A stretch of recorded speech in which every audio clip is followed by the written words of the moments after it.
Have you ever noticed that the same people who shout, "God is faithful" in victory, are the same ones who doubt Him in silence? There is something deeply wrong with the kind of faith we have been taught to carry. A faith that shows itself strong in Sunday worship but evaporates by Monday. A faith that seems fervent when the soul is at its lowest, but disappears as soon as relief arrives.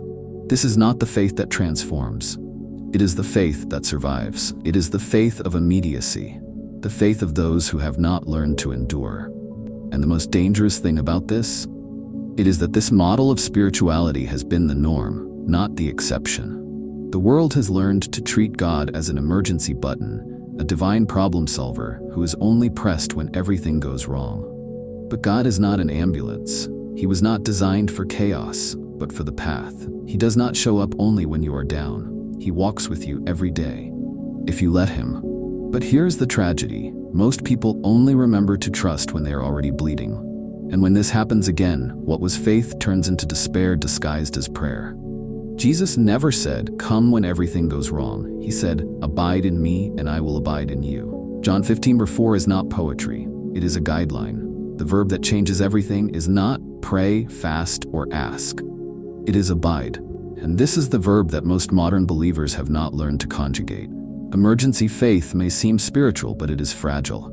James goes deeper. He who doubts is like a wave of the sea driven and tossed by the wind. For that man should not expect to receive anything from the Lord. James 1:6-7. It is strong, but it is fair. God does not align Himself with human instability.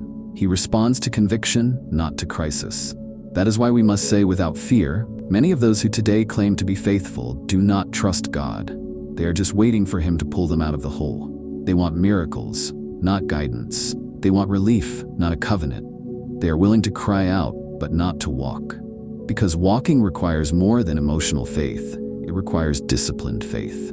Faith that wakes up early, that says no to the flesh, that searches even when it doesn't want to, that remains even when there are no answers. The prophet Hosea denounced this centuries ago.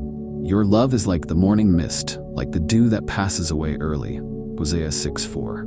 It is intense but shallow, beautiful but unstable, and therefore ineffective. God does not want intensity for a few days. He wants depth for a lifetime. The faith that God honors is not the one that impresses with tears. It is the one that remains when no one is looking. And here begins the turning point. Because trusting in God is not waiting for the extraordinary. It is honoring the ordinary. It is standing up and saying, "Lord, I am here." Even when the sky is gray, when prayer seems like an echo, when His presence is not felt.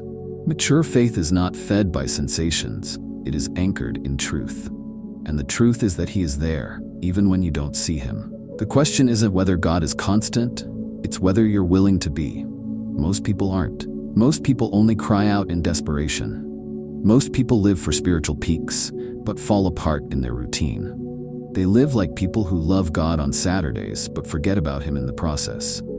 And that's why constancy has become a rarity, because it requires more than intention. It requires construction. But what if you decided to break this cycle today? What if, instead of using faith as a lifebuoy, you treated it like a rudder that guides even when there's no storm? Because the problem has never been the strength of the storm. The problem has always been the foundation of the house. And when the foundation is Christ, there's no wind that can wash away those who have decided to stay. And when the foundation is Christ, there is no wind that can erase those who have decided to remain.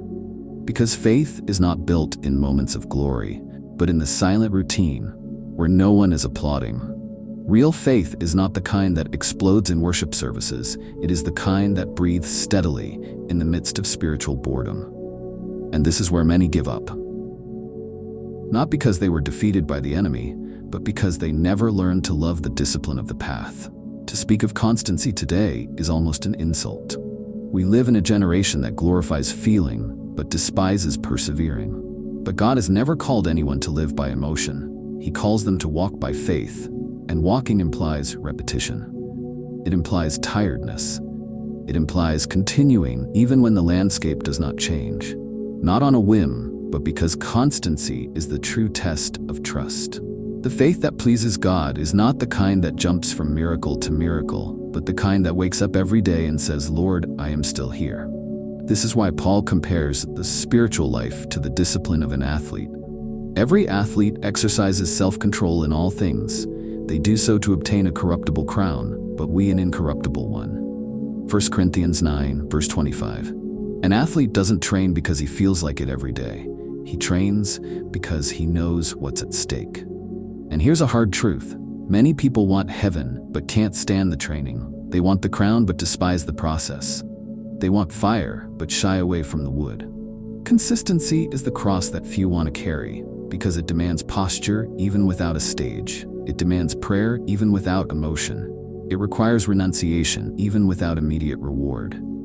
Hebrews 10:23 says, "Let us hold fast the confession of our hope without wavering, for he who promised is faithful." This steadfastness is not born of motivation. It is born of conviction. Only those who have made a decision remain, not those who have felt it. And those who decide to remain build roots that no storm uproots. But steadfast faith is not cold. On the contrary, it is hot as an unquenchable coal. Unlike a flash in the pan that flares up quickly and dies out quickly, constancy warms in silence. It does not seek applause, it builds a legacy. The psalmist wrote, "His delight is in the law of the Lord, and on his law he meditates day and night. He will be like a tree planted by streams of water." Psalm 1, 2-3. This is the portrait of someone who has decided to be steadfast, a tree, planted, nourished, fruitful, and above all, stable. Consistency also corrects the greatest spiritual error of our generation, the addiction to quick results. We want instant transformation, answers in 24 hours, miracles with a set date and time. But God works in seasons, not in human timetables. Consistency teaches us to trust even without understanding God's timing. And this is spiritual maturity. It is knowing that if He promised, He will fulfill it. But until then, I remain steadfast, even without applause, even without visibility, even if the sky seems overcast. Consistency is spiritual resistance. It is the faith that does not give in to the world's urgencies. It is what separates those who survive from those who overcome. And that is where you need to enter. The place of daily faithfulness. The place where there's no such thing as a perfect devotional life, but there is presence, there is seeking, there is depth. Consistency is not born of human strength. It is born of the daily decision to depend on God.